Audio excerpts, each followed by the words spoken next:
ज़रियाब की दादो उसे दवा देती है तुम पर कभी बुरी घड़ी ना आए, लेकिन लगता है ज़रियाब पर यह बुरी घड़ी बहुत अरसा पहले ही गुजर चुकी है। लेकिन ज़रियाब की माँ को खुद पर बहुत फख्र है, उसने अपनी बेटियों की परवरिश बहुत अच्छे से की है। तभी तो शहर के एक बहुत बड़े और अमीर घर से उसकी बड़ी बेटी का रिश्ता आया और वहाँ पर उसकी शादी हो रही है। लेकिन ये बात जाकर ज़रियाब की माँ को कौन बता सकता है?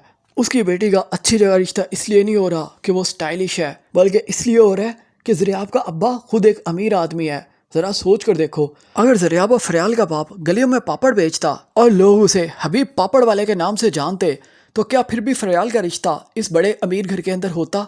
फरियाल ज़रियाब या उसकी बहनें जितनी मर्जी स्टाइलिश क्यों ना होती, लेकिन आंटी अपने फ्लैक्स मारती फिरती है। उधर अबू बकर की माँ इंसिस्ट कर रही है अबू बकर से, तुम शादी कर लो।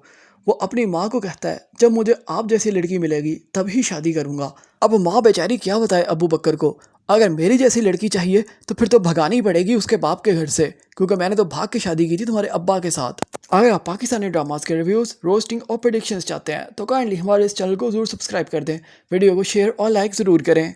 उधर जामिल अलग ही कॉम्प्लेक्स का शिकार हो गया है, उसे हर दर में, दीवार में, ख्वाब में, यहाँ तक कि जुराब में, हर तरफ ही अबू बकर नज़र आता है। वैसे आना बनता भी है, चाहे लड़का हो या लड़की, जब वो अपने होने वाले जीवन साथी को ये कह दे या फिर अपने शौहर या बीवी को कोई ये कह दे कि ये शख्स मेरा उम्मीदवार था, आप बीवी और शौहर कभी भी ये चीज़ एक्सेप्ट नहीं कर पाते, एक अलग सी जैसी फील होने लगती है। और यहाँ पर ज़रियाब ने यही गलती की थी।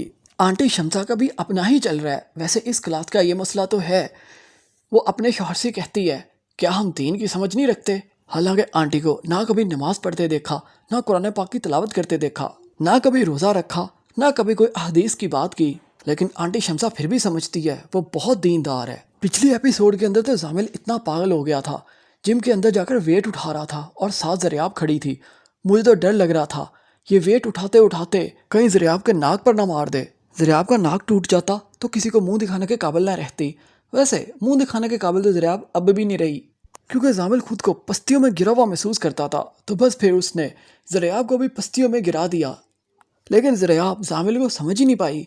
ज़रियाब को तभी समझ जाना चाहिए था जब जामिल ने बात की थी वो अपनी जीपीए इम्प्रूव करेगा, ना अपने लिए, ना अपने घर वालों के लिए, और ना ही ज़रियाब के लिए, बल्कि अबू बकर की वजह से। ज़रियाब उसे जिताती ज़रूर है लेकिन समझ नहीं